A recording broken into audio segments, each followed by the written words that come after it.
Dinikahi pemilik tambang emas, malam pertama bukan seperti yang aku bayangkan. Katanya, menikah dengan orang kaya itu enak, bisa hidup tenang, tak perlu pusing soal uang, apalagi kalau dia pemilik tambang emas. Tapi tak ada yang pernah cerita, bagaimana rasanya malam pertama ketika hati dan logika masih berdebat hebat. Aku mengalaminya. Dan sejak hari itu, aku sadar kemewahan tidak selalu sehangat pelukan cinta. Namaku Naira, anak perempuan sulung dari keluarga sederhana yang tinggal di pinggiran kota. Hidup kami tak pernah mudah, tapi penuh kehangatan. Hingga pada suatu hari, badai itu datang dan mengubah segalanya. Papa, satu-satunya tulang punggung keluarga, jatuh sakit dan harus dirawat intensif. Kata dokter, penyakitnya kronis. Biayanya tak masuk akal untuk kami yang hanya menggantungkan hidup dari bengkel kecil warisan kakek. Aku baru saja lulus kuliah. Ijazahku bahkan masih dalam map plastik. Belum sempat ku cari kerja. Hari-hariku penuh kecemasan. Tiap malam aku menahan tangis mendengar isak mama di dapur, saat menghitung tagihan rumah sakit yang kian menumpuk. Aku merasa seperti gagal jadi anak. Aku tak bisa apa-apa, hanya bisa duduk di bangku tunggu rumah sakit, berdoa sambil memeluk map ijazahku erat-erat. Sampai suatu malam, paman datang membawa seseorang. Lelaki itu mengenakan jas hitam sederhana, wangi parfumnya memenuhi ruang tamu sempit kami. Wajahnya tenang, matanya tajam tapi tak menyeramkan. Ia memperkenalkan diri sebagai Pak Gibran, pengusaha tambang emas di Kalimantan. Katanya, ia kenalan lama paman saat di proyek. Aku menunduk sopan. Tapi getaran aneh muncul di dada ketika paman berkata pelan, Pak Gibran ini datang bukan untuk ngobrol biasa, Naira. Beliau ingin meminangmu. Dunia seperti berhenti sejenak. Meminang? Tanyaku dalam hati. Apakah aku salah dengar? Beliau siap membantu seluruh biaya pengobatan ayahmu, asal kamu bersedia menikah dengannya. Lanjut paman dengan suara bergetar.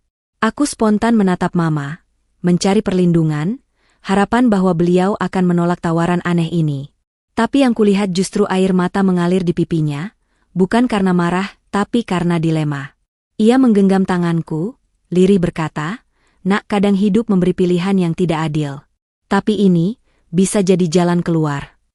Aku ingin menjerit, berlari, menolak. Tapi aku hanya diam. Tenggorokanku tercekat. Ada rasa takut, bingung, dan entah kenapa, pasrah. Malam itu, aku tak bisa tidur. Aku memeluk tubuhku sendiri sambil menatap langit-langit, berharap semua ini hanya mimpi buruk. Tapi pagi harinya, aku bangun dengan satu kenyataan. Aku telah menerima lamaran pria asing yang 2 kali usiaku, demi menyelamatkan nyawa ayahku. Dan sejak hari itu, hidupku tak lagi sama. Pernikahan seharusnya jadi hari paling membahagiakan dalam hidup seorang perempuan. Tapi pagi itu, saat aku berdiri di depan cermin mengenakan kebaya putih yang dipilihkan oleh tim rias pengantin, hatiku justru terasa kosong.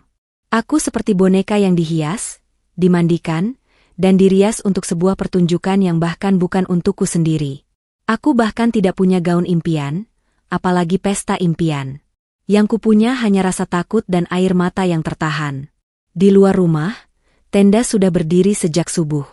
Suasana ramai, tapi tak ada musik yang mengalun riang. Tak ada tawa teman sebaya. Yang datang justru para pria bersetelan jas dan kemeja safari. Para kolega bisnis Pak Gibran, karyawan tambang, dan beberapa pejabat daerah. Rasanya seperti sedang menghadiri acara launching perusahaan, bukan pernikahan. Mama terus menggenggam tanganku dari balik tirai kamar. Wajahnya sembab, tapi ia berusaha tegar. Maafkan Mama, Nak, andai ada cara lain, katanya pelan. Aku hanya memeluk beliau. Air mataku tumpah. Bukan karena marah, tapi karena tidak tahu harus merasa apa. Bahagia? Tidak. Sedih? Lebih dari itu. Aku sempat berharap, mungkin saat melihat wajah Pak Gibran di pelaminan nanti, akan muncul rasa tenang. Tapi ketika aku berjalan menuju panggung pelaminan dengan langkah berat, yang kulihat hanyalah pria asing dengan jas rapi, berdiri tenang dengan senyum tipis yang tak bisa kutebak maknanya. Usianya jelas jauh di atasku. Wajahnya tak buruk, bahkan berwibawa. Tapi tetap saja, aku merasa seperti gadis kecil yang dipaksa menjadi dewasa dalam semalam. Akad berlangsung cepat. Sah, kata para saksi. Riuh tepuk tangan memenuhi ruangan. Tapi dalam hatiku, ada suara kecil berbisik. Kau baru saja mengikatkan diri pada pria yang belum kau kenal, demi nyawa ayahmu. Saat duduk berdampingan di pelaminan, aku hanya menunduk. Para tamu datang memberi selamat, tapi wajahku tetap kosong. Aku mencoba tersenyum, tapi rasanya pahit. Sore itu, setelah acara selesai, kami langsung bersiap berangkat ke tempat tinggalnya. Tak ada bulan madu, tak ada waktu rehat. Hanya koper dan sebuah tiket menuju Kalimantan, ke tengah hutan, ke lokasi tambang yang menjadi rumah baruku. Tak pernah terbayangkan aku akan hidup di tempat asing bersama pria asing, sebagai istri. Malam itu, sebelum naik ke mobil, Mama memelukku erat. Hidup ini mungkin tak memberi kita pilihan yang indah, tapi kamu anak yang kuat, katanya. Aku hanya membalas pelukannya dengan tubuh lemas. Sebagian diriku masih berharap ini semua bisa dibatalkan. Tapi kenyataan tak bisa diputar balik. Aku sudah menjadi istri seorang pemilik tambang emas, dan hidupku akan berubah selamanya. Malam itu, aku duduk di kursi belakang mobil mewah yang membawaku menuju hidup baru. Di sebelahku, Pak Gibran tampak tenang, sesekali membuka laptop dan membalas pesan singkat di ponselnya. Ia begitu terbiasa dengan perjalanan, tapi aku, rasanya seperti sedang dibawa pergi oleh nasib ke tempat yang tak kukenal, jauh dari semua yang kucintai. Pesawat membawa kami dari Jakarta ke Balikpapan. Dari sana, perjalanan dilanjutkan dengan mobil menuju kawasan tambang emas di pedalaman Kalimantan. Jalanan berlumpur, penuh tanjakan, dan hutan rimba di kiri kanan. Aku memandangi jendela mobil, mencoba menyembunyikan kecemasan dalam diam. Semuanya terasa asing, bahkan udara pun berbeda. Kental dengan bau tanah, suara jangkrik, dan gemerisik dedaunan. Ini kali pertama kamu ke Kalimantan? Tanya Pak Gibran, memecah keheningan. Aku hanya mengangguk pelan. Tak tahu harus menjawab apa. Ia tersenyum samar, lalu melanjutkan, kamu nggak perlu takut. Semua yang kamu butuhkan sudah saya siapkan di rumah. Kalau ada yang kurang, tinggal bilang. Kata-katanya sopan, tapi jiwaku tetap terasa jauh darinya. Aku tidak bisa menyebutnya suami. Dalam hatiku, dia masih seperti orang asing yang sedang membeliku dari keadaan. Setelah hampir 3 jam menembus jalanan sempit dan berbatu, akhirnya kami sampai di sebuah kompleks luas yang dikelilingi pagar besi tinggi. Penjaga berseragam berdiri di setiap sudut. Di dalamnya, berdiri sebuah rumah megah bergaya kolonial, besar dan megah, tapi sepi. Aku turun dari mobil, dan langkah kakiku terasa berat saat melewati gerbang rumah. Di dalam, lantainya mengilap, perabotannya serba mahal. Tapi dingin. Bukan dingin karena AC, melainkan hawa sepi yang menggigit, seperti rumah ini terlalu lama kosong dari tawa dan kehangatan. Ini rumahmu sekarang, ujar Pak Gibran. Ia menunjuk kamar besar di lantai atas. Kamar kamu di sana. Besok saya antar keliling tambang kalau kamu tidak keberatan. Aku mengangguk lagi. Entah kenapa, aku belum sanggup menatap matanya terlalu lama. Sore menjelang malam. Aku duduk di sisi ranjang yang terlalu besar untuk satu orang. Di meja ada vas bunga segar, dan di lemari tersedia baju-baju baru. Semuanya seperti mimpi. Tapi rasanya bukan mimpiku. Ini hidup milik orang lain yang entah bagaimana aku masuki tanpa izin. Malam semakin larut. Aku mendengar langkah kakinya mendekat ke kamar. Jantungku berdebar keras. Ini malam pertamaku. Aku menggenggam selimut, tubuhku gemetar. Bukan karena malu, tapi karena takut. Karena aku belum mengenalnya, belum mencintainya. Pintu kamar terbuka perlahan. Pak Gibran berdiri di ambang pintu, menatapku. Tapi tak seperti bayanganku, ia tidak melangkah masuk. Ia hanya berkata pelan, kamu capek. Istirahatlah. Kita bisa bicara besok. Lalu ia menutup pintu dan pergi. Aku terdiam. Bingung. Lega. Dan, entah kenapa, air mataku tumpah begitu saja. Malam itu, bukan tubuhku yang disentuh, tapi sisi rapuh dalam diriku yang justru diselamatkan oleh sesuatu yang tak terduga. Kehadiran yang menghormati batas. Malam itu seharusnya menjadi malam pertama kami sebagai suami istri. Malam yang katanya penuh gairah dan pelukan hangat. Tapi bagiku, justru sebaliknya. Aku duduk di tepi ranjang dengan gaun tidur tipis yang terasa asing di tubuhku. Dingin. Bukan karena suhu, tapi karena hatiku dipenuhi ketakutan. Aku sudah menyiapkan diri untuk hal terburuk. Untuk dipaksa. Untuk disentuh tanpa diinginkan. Untuk menyerahkan tubuhku karena itu kewajiban istri. Tapi yang terjadi justru membuatku bingung. Pak Gibran masuk ke kamar, tapi tidak langsung mendekat. Ia hanya berdiri di dekat pintu, menatapku sejenak dengan mata yang bukan penuh nafsu, tapi penuh kehati-hatian. Aku tahu ini terlalu cepat untukmu, ucapnya pelan. Kamu tidak perlu takut. Aku nggak akan menyentuhmu tanpa izinku. Aku cuma minta satu hal malam ini, percayalah, aku nggak akan menyakitimu. Lalu, ia tersenyum kecil. Ia duduk sebentar di kursi dekat jendela, melihat keluar dengan pandangan kosong. Setelah beberapa menit, ia berdiri dan berkata, aku tidur di ruang kerja malam ini. Kalau kamu butuh apa-apa, tinggal panggil.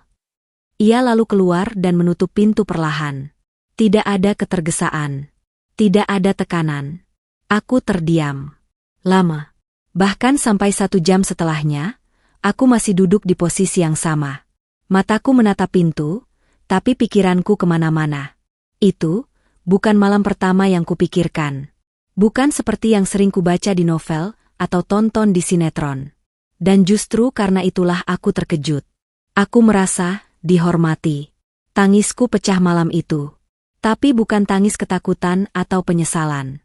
Tangis yang lahir dari rasa lega, karena aku disambut dengan sabar, bukan dituntut. Aku bahkan merasa bersalah telah menaruh prasangka buruk tentangnya. Dia memang pria yang jauh lebih tua. Dia memang masuk ke hidupku lewat cara yang tidak biasa. Tapi malam itu, dia membuktikan bahwa tidak semua pria yang kaya dan berkuasa lupa bagaimana cara menghormati perempuan. Dalam diam, aku menulis di jurnal kecilku, malam ini, aku tidak disentuh kulitku, tapi batinku disentuh dengan kelembutan yang tak kuduga. Pagi harinya, saat aku keluar dari kamar, aku melihat secangkir teh sudah tersedia di meja makan. Di sampingnya ada catatan kecil. Selamat pagi, Naira. Hari ini kamu bebas keliling rumah, atau istirahat. Aku akan kembali sore. Kalau butuh sesuatu, Mbak Nani bisa bantu. Aku menatap tulisan tangannya. Tegas, rapi, dan perhatian. Aku tersenyum kecil. Ada perasaan yang belum pernah kurasakan sebelumnya. Bukan cinta, bukan juga kagum, tapi semacam rasa tenang. Dan itu cukup untuk membuatku bertahan 1 hari lagi di rumah yang masih terasa asing ini.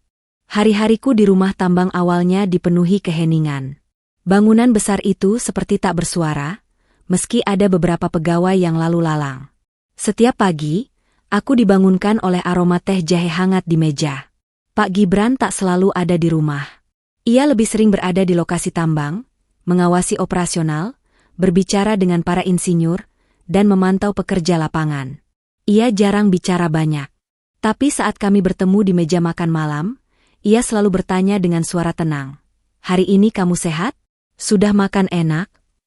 Semakin hari, aku mulai menyadari, dia bukan seperti yang kubayangkan. Dia memang tertutup, tapi bukan dingin. Justru dalam diamnya itu terselip perhatian kecil yang tulus. Seperti ketika suatu hari aku terbatuk, dan keesokan harinya ada humidifier di kamarku.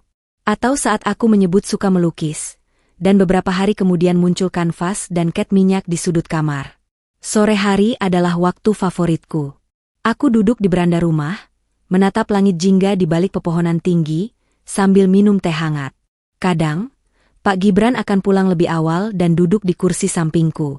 Tak banyak kata, hanya keheningan yang entah kenapa, terasa nyaman. Suatu sore, dia akhirnya bertanya, "Kamu betah di sini?" Aku tak langsung menjawab. Aku menatap wajahnya yang mulai terlihat lelah oleh usia, tapi sorot matanya tetap tajam dan jujur. Aku masih beradaptasi, kataku pelan. Tapi aku nggak merasa ditawan. Dia tersenyum. Aku nggak ingin kamu merasa terkurung, Naira. Aku tahu ini bukan pernikahan biasa. Tapi aku ingin kamu merasa dihargai, meski kita belum saling mencintai. Kata-katanya menampar lembut. Ia tidak menuntut cinta. Ia tahu semuanya dimulai dari keterpaksaan. Tapi justru karena kejujurannya itu, aku mulai membuka celah kecil dalam hatiku. Mungkin, aku bisa belajar mengenalnya lebih dalam. Mungkin aku bisa menyukai dia, bukan karena uang, tapi karena caranya menghormati aku sebagai manusia. Beberapa minggu kemudian, aku meminta ikut melihat tambang. Ia sempat terkejut, tapi kemudian mengiyakan. Di sana, aku melihat dunia yang selama ini tak kukenal. Para pekerja kasar, alat berat, suara mesin yang bergemuruh, dan lelaki itu berdiri tegas di tengah semuanya, memberikan perintah dengan suara berwibawa. Tapi saat mata kami bertemu, ia tersenyum kecil, dan mendatangiku. Kalau capek, bilangnya, jangan paksakan. Itu pertama kalinya aku merasa bangga berdiri di sampingnya. Bukan sebagai istri karena terpaksa, tapi sebagai perempuan yang mulai melihat nilai dalam diri lelaki itu. Lelaki yang pernah kupikir hanya membeli tubuhku, tapi ternyata justru menyelamatkan jiwaku. Hari itu, hujan turun perlahan. Suasana di rumah tambang mendadak melankolis. Aku baru saja selesai merapikan koleksi buku tua di perpustakaan kecil milik Pak Gibran. Saat sedang membersihkan rak terbawah, mataku tertumbuk pada sebuah album foto kulit coklat tua. Debunya tebal, jelas sudah lama tak disentuh. Entah kenapa, ada dorongan dalam hati untuk membukanya. Lembar demi lembar kulihat wajah-wajah yang tak kukenal. Hingga akhirnya, satu foto membuat jantungku seakan berhenti sejenak. Seorang perempuan muda mengenakan kebaya biru, berdiri di antara taman mawar. Wajahnya sangat mirip denganku. Bahkan gaya tersenyumnya pun seperti bayanganku di cermin. Di balik foto itu tertulis dengan tangan, "Untukmu, Gibran. Cinta pertama dan terakhirku. L." Aku terdiam, tanganku gemetar memegang kertas yang sudah menguning. Siapa dia? Apa dia istrinya dulu? Sore harinya, saat Pak Gibran pulang dan masuk ke ruang kerja, aku membawakan teh seperti biasa. Tapi kali ini, aku memberanikan diri bertanya. Pak, maaf, tadi aku tak sengaja menemukan album foto ini. Perempuan di foto itu, dia siapa? Ia diam lama, menutup matanya sejenak, lalu menarik napas panjang. Itu mendiang istriku. Namanya Laras. Untuk pertama kalinya, aku melihat mata Pak Gibran memerah. Bukan karena marah, tapi karena luka lama yang tiba-tiba menganga. Kami menikah saat aku masih membangun tambang ini. Dia perempuan pertama yang percaya aku bisa sukses. Padahal waktu itu aku tak punya apa-apa. Tapi usia kami tak panjang. 3 tahun setelah menikah, dia pergi karena kanker ovarium. Saat dia meninggal, aku belum sempat menepati janjiku untuk mengajaknya keliling dunia. Aku tak mampu berkata apa-apa. Hanya duduk diam, mendengarkan isi hati pria yang selama ini kupikir terlalu keras, terlalu sunyi, dan terlalu jauh. Ternyata, dia juga menyimpan luka. Luka yang tak pernah benar-benar sembuh. Aku menikah lagi, bukan karena ingin menggantikan Laras. Tapi karena sepi ini terlalu membunuh perlahan. Aku butuh seseorang yang bisa hadir, bukan sekadar penghuni rumah. Aku tak sadar, air mataku jatuh. Mungkin karena merasa bersalah. Karena dulu sempat berpikir dia hanya pria tua yang membeli keperawananku dengan uang. Tapi kini aku melihatnya sebagai lelaki yang kehilangan, yang memilih menyayangi lagi meski tahu risikonya disakiti lagi. Malam itu, aku tak langsung kembali ke kamar. Aku duduk bersamanya di ruang kerja sampai larut. Kami tidak banyak bicara. Tapi tiba-tiba saja aku menggenggam tangannya. Mas, kataku pelan untuk pertama kalinya memanggilnya seperti seorang istri. Ia menoleh, kaget, tapi kemudian tersenyum. Hangat, menerima. Dan untuk pertama kalinya sejak pernikahan kami, aku merasa, aku benar-benar pulang. Setahun sudah berlalu sejak hari aku menikah dengan pria yang dulu asing, namun kini menjadi rumah dalam wujud manusia. Hidupku tak berubah jadi dongeng seperti di film-film. Aku tidak bangun setiap hari dengan gaun sutra atau disambut pelayan. Tapi ada hal yang jauh lebih berharga, ketenangan, rasa aman, dan cinta yang tumbuh perlahan, tak direncanakan. Kini, aku tahu cara Pak Gibran mencintaiku bukan lewat gombalan manis atau hadiah-hadiah mahal, tapi lewat hal kecil yang sering tak kasat mata. Seperti cara dia memastikan aku tak lupa makan, menyiapkan jaket saat malam dingin, atau diam-diam mengganti semua tanaman di taman belakang dengan bunga kesukaanku, Kamboja putih. Kami sering duduk di beranda setelah makan malam. Tak selalu bicara. Kadang hanya saling pandang, saling senyum. Tapi dari situ aku tahu, cinta tidak selalu harus diucapkan. Ia bisa dirasakan. Dihirup pelan-pelan dari ketulusan yang terus konsisten. Aku juga mulai aktif membantu di yayasan sosial milik tambang. Bertemu istri-istri pekerja, anak-anak kecil yang butuh bimbingan, dan perempuan-perempuan yang punya kisah luka sepertiku. Aku merasa diberi kesempatan kedua untuk menjalani hidup yang tak sekadar bertahan, tapi benar-benar hidup. Dan semua ini tak mungkin terjadi tanpa keputusan besar yang dulu kuambil dengan air mata. Suatu malam, aku duduk berdua dengannya, seperti biasa. Tapi kali ini, aku menggenggam tangannya lebih erat. "Mas," bisikku, "terima kasih sudah sabar menungguku membuka hati." Ia menoleh, menatapku dengan mata yang mulai keriput tapi penuh kehangatan. "Dan terima kasih karena kamu mau bertahan." Malam itu, aku tidak takut. Aku tidak merasa dibeli. Aku tidak merasa sebagai perempuan yang dikorbankan demi keluarga. Aku adalah istri dari lelaki yang memilihku dengan hati, dan yang kini kucintai sepenuh hati pula. Pernikahan kami mungkin tak dimulai dengan cinta. Tapi kini, kami saling memilih setiap hari. Bukan karena kewajiban, tapi karena keikhlasan. Dan aku belajar satu hal besar dari perjalanan ini, bahwa terkadang, cinta bukan hadir dari hal-hal yang indah, tapi tumbuh dari rasa sakit yang dihadapi bersama. Dari kesediaan untuk saling mengobati, saling mengerti, dan saling menemani dalam sunyi. Dulu aku pikir malam pertama akan menjadi akhir dari segalanya. Tapi ternyata, itu adalah awal dari perjalanan cinta yang tak pernah aku rencanakan. Namun akhirnya justru paling aku syukuri.